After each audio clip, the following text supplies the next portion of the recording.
Hello friends, welcome to SAT, Standard Institution Center Madathumadi and Puthambelikkara. Free education to all.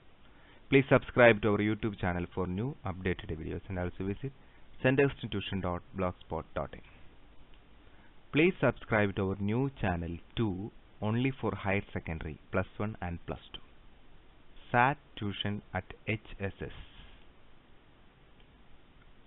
ഇത് plus 1 plus 2 വേണ്ടി മാത്രമുള്ളൊരു ചാനലാണ്. അപ്പോൾ ഇനി മുതൽ അങ്ങോട്ടുള്ള എല്ലാ വീഡിയോസും നമ്മൾ ഈ ചാനലിലാണ് അപ്ലോഡ് ചെയ്യുക. അപ്പോൾ so please subscribe to channel 2. Clear? Click on the link in the description to subscribe. Okay, today we are going to study about third chapter in the plus 2 maths, matrices. plus 2 mathsile മൂന്നാമത്തെ chapter ആണ് നമ്മൾ പഠിക്കാൻ പോകുന്നത്, matrices.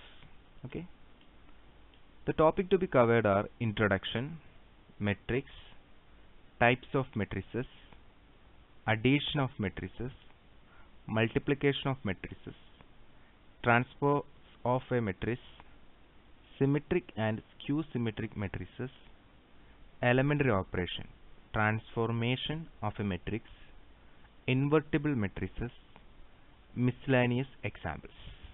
Clear? The first topic is introduction. What is matrices and order of a matrix? Clear? Why we study matrices? നമ്മൾ എന്തിനാണ് matrices പഠിക്കുന്നത്? നിങ്ങൾക്ക് അറിയില്ല ഇപ്പോൾ matrix എന്താണെന്ന്. എന്തിനായിരിക്കണം matrices നമ്മൾ പഠിക്കുന്നത്? The knowledge of matrices is necessary in various branches of mathematics. മാത്തമാറ്റിക്സിൻ്റെ വിവിധ ബ്രാഞ്ചുകൾ ഇത് അത്യാവശ്യമാണ്. നമുക്ക് നോക്കിയാൽ ഏതൊക്കെയാണ്? Electronic spreadsheet, budgeting, sales projection, cost estimation, analysing the result of an experiment, ഒരു എക്സ്പെരിമെൻറ്റിൻ്റെ റിസൾട്ട് അനലൈസ് ചെയ്യണം, magnification, rotation and reflection through a plane, അതൊക്കെ ഫിസിക്സിൽ. ഇതൊക്കെ മാത്തമാറ്റിക്കലി നമ്മൾ റെപ്രസെൻറ്റ് ചെയ്യുന്നത് മെട്രിസസ് ഉപയോഗിച്ചാണ്. ജെനറ്റിക്സ്, അതുപോലെ economics, sociology, modern psychology, industrial management, ഇതിനകത്തൊക്കെ നമ്മൾ മെട്രിസസ് ആണ്. So it is very important to study matrices. ഇപ്പോൾ മാത്സ് പഠിക്കുന്ന കുട്ടികൾ മെട്രിക്സ് അറിഞ്ഞിരിക്കണം. സോ നിങ്ങൾക്കിപ്പോൾ അറിയില്ല എന്താണ് നമ്മൾ പഠിക്കാൻ പോകും. Okay, clear? It's very simple, but എന്താ പറയുക, നമ്മൾ ബേസിക് ആയിട്ടുള്ള കാര്യങ്ങൾ തുടക്കം മുതലേ എല്ലാ കാര്യങ്ങളും മനസ്സിലാക്കി പോയില്ല എങ്കിൽ പിന്നീട് ഇത്തിരി ഡിഫിക്കൽട്ടായിട്ട് തോന്നും. എങ്കിലും പൊതുവെ എല്ലാവർക്കും വളരെ എളുപ്പമുള്ള ഒരു ചാപ്റ്ററാണ്. Let us take an example. Radha has 50 notebooks and 6 pens. രാധയുടെ കയ്യിൽ 15 നോട്ട്ബുക്കും 6 പേനയുമുണ്ട്. Fousiya has 10 notebooks and 2 pens. ഫൗസിയുടെ കയ്യിൽ 10 നോട്ട്ബുക്കും 2 പേനയുമുണ്ട്. Simran has 13 notebook and 5 pens. ഇതൊരു ഡാറ്റയാണ്. ഇത് ഞാൻ വേറൊരു രീതിയിൽ അറേഞ്ച് ചെയ്യുമ്പോൾ നോക്കിക്കോളൂ. Now this could be arranged in the tabular form as follows. നോക്കാം എങ്ങനെയാണ് ഇത് അറേഞ്ച് ചെയ്തിരിക്കുന്നത്. ഓക്കെ, അത് ഞാൻ രാധ എടുത്തു, ഇവിടെ എഴുതി. ഓക്കെ, ഫൗസിയ ഇവിടെ എഴുതി, സിമ്രാൻ ഇവിടെ എഴുതി. ഇനി നോട്ട്ബുക്ക് എന്ന് പറയുന്നത് ഞാൻ ഒരു സ്ഥലത്ത് എഴുതി, മുകളിൽ എഴുതി. ക്ലിയർ? ഇനി രാധയുടെ എത്ര നോട്ട്ബുക്ക്? 15, അത് രാധയുടെ നേരെ. ഓക്കെ, ഫൗസിയുടെ നേരെ എത്ര? 10, അത് ഫൗസിയുടെ നേരെ. ഓക്കെ, സിമ്രാൻ 13, അത് സിമ്രാൻ നേരെ. ക്ലിയർ? അതുപോലെ അടുത്ത ഐറ്റം എന്താണ്? പെൻ, അത് ഞാൻ ഇവിടെ എഴുതി. രാധയുടെ നേരെയുള്ള പെൻ എത്രയാണ്? 6, അത് എഴുതി. ഫൗസിയുടെ നേരെയുള്ള പെൻ 2, അതിവിടെ എഴുതി. ദെൻ സിമ്രാൻ്റെ നേരെയുള്ളത് 5, അതിവിടെ എഴുതി. ക്ലിയർ? അപ്പോൾ ചുരുക്കത്തിൽ പറഞ്ഞാൽ ഞാൻ ഈ തന്നിരിക്കുന്ന ഡാറ്റേനെ ഒന്ന് സിംപ്ലിഫൈ ചെയ്തു. ഇവിടെ നോക്കി എനിക്കറിയാം, നോട്ട്ബുക്ക് നോക്കിയിട്ട് അതിന് ഇപ്പോൾ സിമ്രാൻ എത്ര നോട്ട്ബുക്ക് ഉണ്ടെന്നുള്ളത് ഇവിടെ നോക്കിയാൽ അറിയാം, 13. ക്ലിയർ? ഓക്കെ, നൗ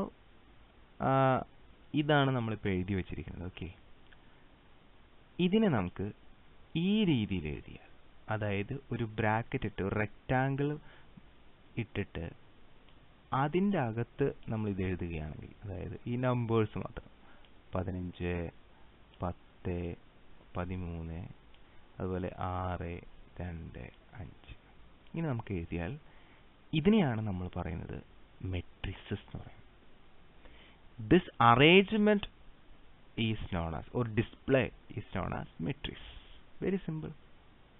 അതിനകത്ത് ഇങ്ങനെയുള്ളതിനെ നമ്മൾ വിളിക്കുന്ന പേരാണ് റോ. അപ്പോൾ ഇത് ഫസ്റ്റ് റോ ആണ്. ക്ലിയർ?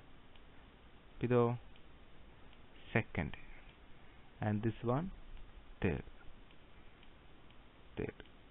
അപ്പോൾ 3 റോ ഉണ്ട് അല്ലേ? താഴെയുള്ളതിനെ നമ്മൾ വിളിക്കുന്ന പേരാണ്, താഴേക്കുള്ള വരി നമ്മൾ വിളിക്കുന്ന പേരാണ് കോളം. ഇത് ഫസ്റ്റ് കോളം, ഇത് second column. Clear? Okay. First row, second raw, third row, first column, second column. Clear ആണ്? ഇത് വേറെ രീതിയിൽ എഴുതാൻ പറ്റുമോ? നോക്കൂ, നേരത്തെ ഞാൻ രാധയും ഫൗസിയയും സിമ്രാനൊക്കെ ഇങ്ങനെ താഴെ എഴുതിയത് അല്ലേ? താഴേക്ക് എഴുതി. എന്നാൽ ഇനി ഞാൻ നേരെ തിരിച്ചെഴുതാൻ പോയി. നോട്ട്ബുക്കും പെന്നുമാണ് ഇവിടെ എഴുതുന്നത്. ഓക്കെ, ലെഫ്റ്റ് സൈഡിൽ ടോപ്പിൽ നമ്മൾ രാധ, ഫൗസിയ, സിമ്രാൻ. ഇനി നോക്കുക, രാധ എത്ര നോട്ട്ബുക്ക്? 15. ഓക്കെ. ഫൗസിയയുടെ നോട്ട്ബുക്ക് 10, സിമ്രാൻ 11. ഇങ്ങനെയും എഴുതാം, തിരിച്ചു എഴുതാമെന്ന്. അങ്ങനെ എഴുതുമ്പോൾ ഫസ്റ്റ് റോ, സെക്കൻഡ് റോ ഉണ്ടോ? First row, second row. ഈ റോയും കോളം തിരിഞ്ഞു പോരുതേ. താഴേക്കുള്ളത് column, first column, second column, third column. അപ്പോൾ 2 രീതിയിൽ അറേഞ്ച് ചെയ്യാമെന്ന് പഠിച്ചു അല്ലേ? An arrangement or display of this type of data is called a matrix. ഇതാണ് നമ്മൾ ഇന്ന് ഈ ചാപ്റ്ററിലൂടെ അങ്ങോട്ട് മൊത്തം പഠിക്കാൻ പോകുന്നത്, ഇങ്ങനെ അറേഞ്ച് ചെയ്യുന്നതിന്. ഓക്കെ. അപ്പോൾ എന്താ ഡെഫിനിഷൻ നോക്കുക. A matrix is an ordered rectangular array of numbers or functions. ഏതെങ്കിലും ഫങ്ഷൻസോ നമ്പേഴ്സോ നമ്മൾ ഒരു റെക്റ്റാങ്കിളിൻ്റെ അകത്ത് ഓർഡേർഡ് ചെയ്ത്, അതായത് നമ്മൾ അറേഞ്ച് ചെയ്യുന്നതിനാണ്. കണ്ടോ, ഇവിടെ നമ്പേഴ്സ് ഉണ്ട്, ഉണ്ടോ? ഇവിടെ ഫംഗ്ഷൻ ഉണ്ട്, കോസ് എക്സ്, സൈൻ എക്സ് ഒക്കെ ഫംഗ്ഷനാണ്, എക്സ് ക്യൂബ്. അങ്ങനെ എന്തും നമുക്ക് എന്ത് ചെയ്യാം, ഇങ്ങനെ അറേഞ്ച് ചെയ്യാം. The number or functions are called the elements or the entries of matrix. ഇതിൽ ഓരോരുത്തരും നമുക്ക് എന്ത് വിളിക്കാം? എലമെന്റ്. കണ്ടോ, നമ്പേഴ്സ് എന്ന് പറയില്ല നമ്മൾ, അതുപോലെ. We denote matrix by capital letters. Matrix, ഇത് matrix A, matrix B, matrix C, കണ്ടോ, ക്യാപിറ്റൽ ലെറ്റേഴ്സ് ഉപയോഗിച്ചാണ് നമ്മളിതിനെ രേഖപ്പെടുത്തുന്നത്. The following are the examples of matrix. Clear? ഇപ്പോൾ താഴെ കുറച്ച് എക്സാമ്പിൾസ് നമുക്ക് തന്നിട്ടുണ്ട്. എ, ഇതൊരു മെട്രിക്സ് ആണ്. എത്ര റോ ഉണ്ട്? 1 2 3 റോ, 3 റോ ഉണ്ട്. എത്ര കോളം ഉണ്ട്? 1 2, 2 കോളം അല്ലേ? ഇവിടെയോ 1 2 3, 3 റോ. എത്ര കോളം? 1 2 3 കോളം. ഇവിടെയോ 1 2 റോ. എത്ര കോളം? 1 2 3 കോളം. ക്ലിയർ ആണോ? ഓക്കെ. നമുക്ക് ഓർഡർ ഓഫ് എ മെട്രിക്സ് എന്താണെന്ന് നോക്കാം. എയിൽ നോക്കിക്കഴിഞ്ഞാൽ നമുക്കറിയാം, എ ഹാസ് 3 റോസ്, 3 റോയ്സ് നമ്മൾ നേരത്തെ പറഞ്ഞു, 2 കോളംസ്, താഴേക്ക് 2 കോളംസ് ഉണ്ട്. A has 3 × 2 6 elements. 6 പേരുണ്ട് എയിൽ. 6 പേര് ഏതൊക്കെയാണ്? 1 2 3 4 5 6. അതെങ്ങനെ കണ്ടെത്തി നമ്മൾ? അത് കണ്ടെത്താനായിട്ട് നമ്മൾ 3 റോസ്, 1 2 3 റോസിനെ കോളം കൊണ്ട് ഗുണിച്ചു. Okay, very good. Clear? So this is the order. ഇങ്ങനെ എഴുതുന്നതിനെയാണ് നമ്മൾ എന്താ പറയുക? ഓർഡർ എന്ന് പറയാം. മനസ്സിലായോ? എങ്ങനെ എഴുതുന്നതിനെ? 3 × 2. അപ്പോൾ ഈ എ എന്ന് പറയുന്ന ആളുടെ ഓർഡർ എന്താണെന്ന് വെച്ചാൽ നിങ്ങൾ എന്ത് പറയും? 3 × 2 എന്ന് പറയരുത്, 3/2 എന്ന് പറയണം. Okay. Total number of elements കണ്ടുപിടിക്കാൻ എന്ത് ചെയ്താൽ മതി? റോയുടെ എണ്ണം ഇൻറ്റു കോളം ചെയ്താൽ മതി. Okay. So A matrix having m rose. Okay, ഒരു മെട്രിക്സിന് m റോയ്സ് ഉണ്ടെന്നായിരിക്കും. അപ്പോൾ ഇതിന് m, ടോട്ടൽ റോസിൻ്റെ എണ്ണം m, ആൻഡ് n കോളംസ്, താഴേക്കുള്ളതിന് n columns, and the order is m × n എന്ന് വായിക്കരുത്. This into is read by. Clear? എന്ത് വായിക്കണം? read as m/n. So how to read 3 × 2? It is 3/2 matrix. അപ്പോൾ മെട്രിക്സ് എ എന്ന് പറഞ്ഞാൽ അത് 3/2 മെട്രിക്സ് ആണ്. ക്ലിയർ ആണോ? ഇതിനെയാണ് ഓർഡർ എന്ന് പറയുന്നത്. ഓർഡർ എന്ന് പറഞ്ഞാൽ എന്താണ്? ആ മെട്രിക്സ് എങ്ങനെയാണ് കൺസ്ട്രക്ട് ചെയ്തിരിക്കുന്നത്, എത്ര റോയ്സ് ഉണ്ട്, എത്ര കോളം ഉണ്ട്, അതാണ് നമുക്ക് ഓർഡർ നോക്കുമ്പോൾ മനസ്സിലാവും. ഓക്കെ, ബി നോക്കാം. B has 3 rows 1 2 3 and 3 columns. So 3 into 3 9 elements, order 3 by 3. C has 2 rows and 3 columns, that is 2 into 3 6 elements. അപ്പോൾ നമ്മൾ എന്ത് ചെയ്യും? 2 by 3 matrix. അങ്ങനെ പറയണം, 2 by 3 matrix. Very simple. എന്താണ്? 2 rows 1 2 2 rows 3 columns 1 2 3 3 columns. Okay. If a matrix is of order m into n, that means m by n, it has mn elements. 2 into 3 6 elements. Very simple. Clear? Note the point. The question is, if a matrix has 8 elements, what are the possible orders it can have? 1 into 8 8 into 1 ഗുണിക്കുമ്പോൾ 8 കിട്ടണം, അത്രേ ഉള്ളൂ. 4 into 2 2 into 4. 4 ഓപ്ഷനാണ് നമുക്കുള്ളത്. മനസ്സിലായോ? ഇതാണ് 1 into 8. The answer is 8. 8 into 1 8 by 1. പിന്നെ 4 into 2 ചെയ്യാം, 2 into 4 ചെയ്യാം. വെരി സിമ്പിൾ കേട്ടോ. Okay. Next question. If a matrix has 24 elements, what are the possible orders it can have? What if it has 30 elements? ഇങ്ങനെ കുറച്ചും കൂടി വലുതായി അല്ലേ 24 വന്നപ്പോൾ. നമുക്ക് 24 ഒന്ന് ഡിവൈഡ് ചെയ്ത് നോക്കാം. 2 വെച്ച്, ദാറ്റ് ഈസ് ഈക്വൽ ടു 12. അപ്പോൾ നമുക്ക് ഒരു ഓർഡർ കിട്ടി. എന്താണ്? 2 into 12 and 12 into 2. ക്ലിയർ? ഇനി അഗെയിൻ 12നെ നമുക്ക് 2 വെച്ച് ഡിവൈഡ് ചെയ്യാം. That is equal to 6. അപ്പോൾ ഇവ രണ്ടും കൂടി ഒറ്റയാക്കണം. എത്രയാണ്? 4. അപ്പോൾ 6 into 4.